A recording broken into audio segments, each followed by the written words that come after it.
오늘 본격적인 시작에 앞서 여러분의 양쪽 무릎 상태를 잠시 점검해 보겠습니다. 물리치료사가 진단하듯 스스로 비교해 보시기 바랍니다. 화면 왼쪽을 보시면 건강하고 정상적인 무릎이 보입니다. 무릎뼈 바로 아래에 두 개의 뚜렷한 홈이 있는 것이 특징입니다. 관절의 윤곽이 선명하며 피부가 뼈에 밀착되어 있죠. 반면 오른쪽은 부어오른 무릎입니다. 보시다시피 홈이 완전히 사라졌습니다. 관절이 마치 작은 물풍선처럼 둥글고 팽팽하게 부풀어 오른 상태입니다. 현재 여러분의 무릎은 어느 쪽에 더 가깝나요? 댓글로 왼쪽 혹은 오른쪽을 남겨주세요. 박사님, 많은 어르신이 상태가 심각해지기 전까지는 무릎에 물이 찼다는 사실을 인지하지 못한다고 하셨는데요. 특별한 장비 없이 집에서 무릎 내부에 액체가 고여 있는지 확인할 방법이 있을까요? 네, 간단한 비교 테스트로 가능합니다. 모호한 느낌을 명확한 관찰로 바꾸어 주기에 매우 유용한 방법이죠. 무릎 부종은 단순한 통증이 아니라 관절 내외부에 과도한 액체가 고인 상태를 말합니다. 이 액체의 존재를 확인하면 이를 제거하는 것도 가능해집니다. 구체적으로 어떻게 진행하나요? 자, 여러분, 일명 워터베드 무릎 테스트입니다. 먼저 다리에 힘을 빼고 편안하게 앉으세요. 손가락 끝을 무릎뼈 전면에 올린 뒤 가볍게 아래로 눌러봅니다. 이때 무릎뼈가 단단하고 견고하게 느껴진다면 안정적인 구조 위에 놓여 있다는 좋은 신호입니다. 하지만 만약 폭신하거나 말랑한 느낌, 혹은 무릎뼈가 작은 물침대 위에 떠 있는 것 같다면 그것이 바로 관절 삼출물, 즉 부종입니다. 이 부종이 무릎을 뻣뻣하고 무겁게 만들며 굴곡을 방해하는 원인이 됩니다. 정확한 설명입니다. 여러분, 아주 미세한 액체가 느껴지더라도 계속 시청해주세요. 지금부터 5가지 정밀한 동작을 통해 이 액체를 배출하는 방법을 알려드리겠습니다. 박사님, 유독 무릎에 액체가 잘 고이는지 그 원인을 이해하는 것이 중요할 것 같습니다. 다른 관절보다 무릎이 더 심하게 붓는 이유는 무엇인가요? 이는 전적으로 중력과 해부학적 구조의 문제입니다. 서 있거나 앉아 있을 때 무릎은 신체의 가장 하단에 위치합니다. 신체가 관절염, 과거의 부상, 수술 혹은 장시간 보행으로 인한 스트레스를 감지하면 해당 부위로 염증성 액체를 급격히 보냅니다. 사실 이 액체는 연골을 보호하기 위한 치유세포와 영양분을 포함하고 있어 본래는 이로운 역할을 합니다. 몸이 스스로 치료하려 하지만 액체가 배출되지 못하고 갇히는 셈이군요. 정확합니다. 문제는 무릎에 도달한 액체가 다시 심장 쪽으로 올라가려면 중력을 거슬러야 한다는 점입니다. 우리 몸에는 이 액체를 위로 밀어 올리는 천연 펌프 시스템이 있습니다. 종아리, 허벅지, 그리고 무릎 주변 근육들이 그 역할을 하죠. 근육이 수축할 때마다 혈관을 압박해 액체를 위로 밀어냅니다. 하지만 어르신들이 장시간 움직임 없이 앉아 계시면 그 펌프가 완전히 멈추겠군요. 맞습니다. 그것이 핵심 기전입니다. 좌식은 부어오른 무릎의 적입니다. 가만히 앉아 있을수록 액체는 관절에 고여 갈 곳을 잃습니다. 무릎은 하루 종일 점점 더 붓고 뻣뻣해지며 저녁에는 아침보다 2배나 크게 느껴지기도 합니다. 그래서 오늘은 그 펌프 기능을 수동으로 다시 가동해 보려는 것이군요. 그렇습니다. 특정한 순서를 따를 것입니다. 우선 다리를 높여 중력을 활용하고 발목부터 골반까지의 근육 펌프를 활성화합니다. 마지막으로 수기 마사지 기법을 통해 남은 액체를 관절 밖으로 물리적으로 밀어낼 것입니다. 지금 바로 시작하겠습니다. 여러분, 소파로 이동해주세요. 시청자 여러분, 지금 바로 소파에 누워주세요. 등을 바닥에 대고 평평하게 누운 뒤 양다리를 팔걸이나 쌓아둔 베개 위에 올리십시오. 발이 심장보다 높아야 합니다. 이것이 처음 2가지 운동의 시작 자세입니다. 제 다리도 지금 올라가 있습니다. 혈류가 이동하는 게 벌써 느껴지네요. 첫 번째 운동은 무엇인가요? 거상 발목 펌프입니다. 다리를 소파 쿠션 위에 올린 상태에서 발가락 끝과 발목 전체를 얼굴 방향으로 강하게 당기세요. 가능한 한 끝까지 당겨야 합니다. 종아리 근육과 발 안쪽의 미세 근육들이 조여지는 것을 느껴보세요. 그 다음 발가락과 발목을 반대 방향으로 멀리 밀어내며 쭉 펴줍니다. 단순히 발목을 위아래로 까딱이는 동작이군요. 겉으로는 단순해 보이지만 다리 내부에서는 강력한 변화가 일어납니다. 종아리 근육은 흔히 제2의 심장이라 불립니다. 근육이 수축할 때마다 하태부의 심부정맥을 압박하는데 현재 다리가 심장보다 높기 때문에 이 압력이 갇혀있던 액체를 무릎에서 흉부 방향으로 빠르게 이동시킵니다. 즉각적인 펌핑 효과가 느껴집니다. 반복할 때마다 하체의 압박감이 해소되는 기분이에요. 정확히 그 원리입니다. 근육의 힘과 중력을 결합해 무릎의 부종을 기계적으로 빨아들이는 것이죠. 이 동작을 20회 반복하세요. 당기고 미는 과정을 마치면 다리가 한결 가볍고 시원해진 것을 경험하실 겁니다. 놀라운 첫 단계네요. 누운 자세에서 이어갈 두 번째 운동은 무엇인가요? 중력 배출 레이즈입니다. 계속 누운 자세를 유지하세요.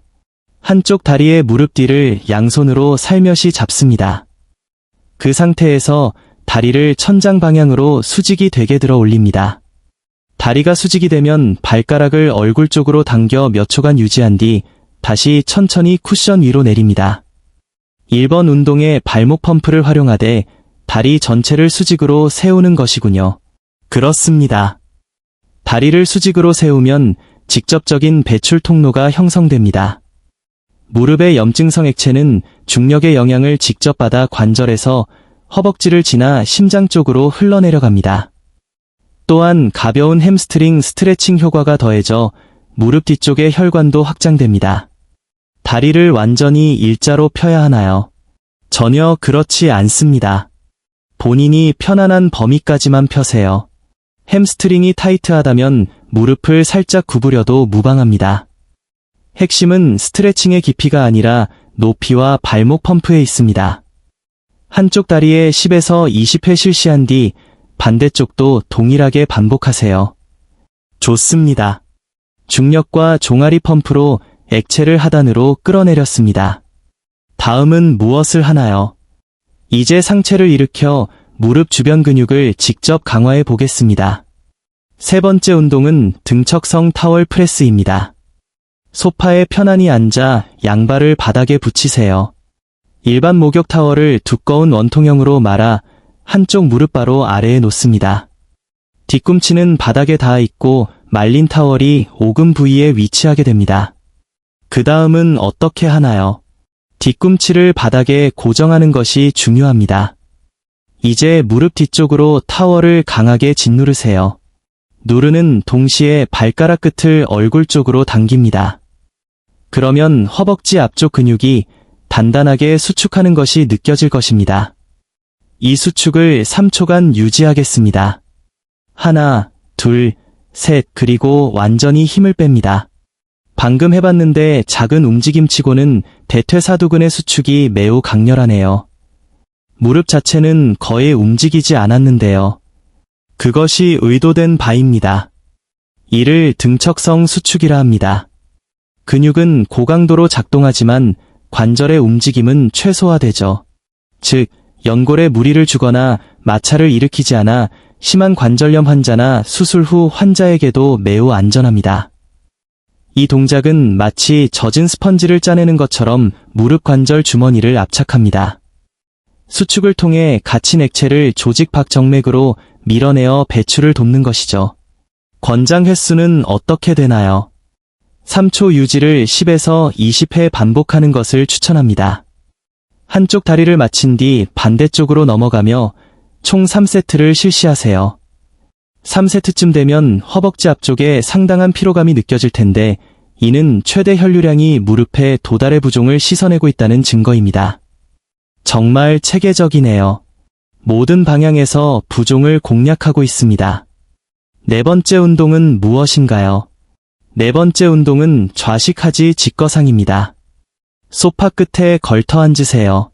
오른쪽 다리는 굽혀 발바닥을 지면에 붙이고 왼쪽 다리는 완전히 펴니다.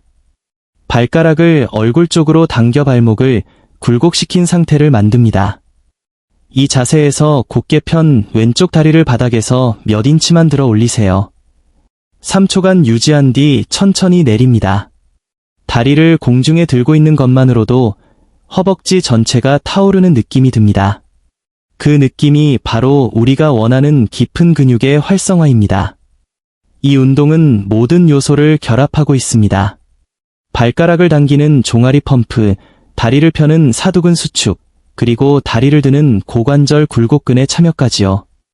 이 세 근육 그룹이 동시에 작용하며 무릎 관절 주변에 엄청난 순환을 일으킵니다.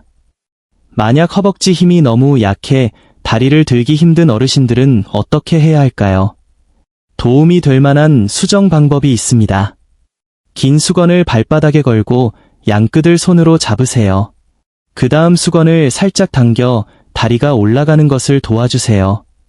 팔 힘으로 억지로 들어 올리는 것이 아니라 허벅지 근육이 스스로 기능할 수 있을 정도로만 가볍게 보조해주는 것이 핵심입니다. 낙오되는 분이 없도록 배려한 훌륭한 팁이네요. 각 다리당 10에서 20회씩이죠. 네, 2에서 3세트 권장합니다.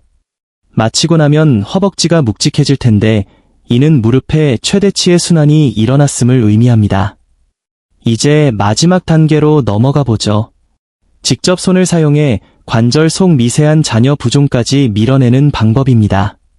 수기 기법을 기다려왔습니다. 5번째 운동은 어떤 방식인가요? 5번째 운동은 상향 슬개골 플러시 마사지입니다. 다리를 앞으로 펴고 편안하게 힘을 빼세요. 이때 무릎은 반드시 직선으로 펴야 합니다. 무릎을 굽히면 사두근이 수축하면서 무릎뼈를 고정해버리기 때문이죠. 우리는 무릎뼈가 부드럽게 움직일 수 있는 상태가 필요합니다. 다리를 펴니 무릎뼈가 유연하게 움직이는 게 느껴지네요. 기법을 알려주세요. 양쪽 엄지손가락을 무릎뼈에서 몇 인치 아래 정강이 하단에 둡니다. 이제 일정하고 강한 압력을 주면서 정강이뼈를 따라 엄지를 위로 쓸어 올리세요. 무릎뼈 하단에 도달해도 멈추지 마세요. 무릎뼈의 양옆을 따라 둥글게 원을 그리며 감싼 뒤 허벅지 하단까지 계속해서 2로 밀어 올립니다. 모든 동작은 아래에서 시작해 무릎을 거쳐 위로, 즉 심장 방향으로 향해야 합니다. 맞나요? 정확합니다. 항상 위쪽으로 향하는 것이 이 마사지의 절대 원칙입니다. 액체는 반드시 심장 쪽으로 보내야 합니다. 아래로 밀면 액체가 발목과 발에 갇히게 되므로 주의하세요. 편의에 따라 3가지 손 자세를 활용할 수 있습니다. 정밀한 압박은 엄지만 사용하시고 넓은 부위는 손가락 끝을, 전체적인 배출은 손바닥 전체로 무릎을 감싸 쓸어 올리시면 됩니다. 3가지를 다 해봤는데 엄지 기법은 타겟팅이 확실하네요. 무릎 주변의 부기가 빠지는 느낌입니다. 손바닥 기법은 관절 속 액체를 허벅지로 직접 밀어내는 듯한 포근한 압박감이 있고요. 3방법 모두 훌륭하니 본인 손이 가장 편한 방식을 선택해 무릎당 2에서 3분 정도 정성을 들이세요. 또한 검지손가락을 무릎뼈 양옆에 대고 좌우, 상하로 부드럽게 움직여주는 것도 좋습니다. 이는 액체로 인해 뼈 아래에 끈적한 유착이 생기는 것을 방지해줍니다. 박사님, 이 5가지 운동은 완벽한 배출 시스템이군요. 발목 펌프와 중력으로 밑에서 당겨주고 타월 프레스와 레이즈로 내부에서 짜주며 마사지로 외부에서 밀어내니까요. 그렇습니다. 하지만 마치기 전에 모두가 반드시 숙지해야 할 주의사항이 있습니다. 이 운동들을 햇빛이라고 생각하세요. 여름철 첫 해수욕장에서 자외선 차단제 없이 8시간 동안 앉아있으면 어떻게 될까요? 피부는 붉게 달아오르고 염증이 생기며 손상될 것입니다. 무릎도 마찬가지입니다. 운동을 전혀 안 하던 분이 첫날부터 모든 동작을 50회씩 몰아서 하면 무릎은 똑같은 거부 반응을 보일 것입니다. 정말 적절한 비유네요. 점진적으로 구릿빛 피부를 만들듯이 무릎의 적응력도 천천히 키워야겠습니다. 오늘 이 루틴이 도움이 되셨다면 좋아요와 구독 부탁드립니다. 무릎 부종으로 고생하는 지인에게도 이 영상을 공유해주세요. 그리고 바로 이어지는 다음 에피소드도 꼭 시청하시기 바랍니다. 정말 유익한 내용입니다. 꼭 보셔야 해요. 그럼 다음 영상에서 뵙겠습니다.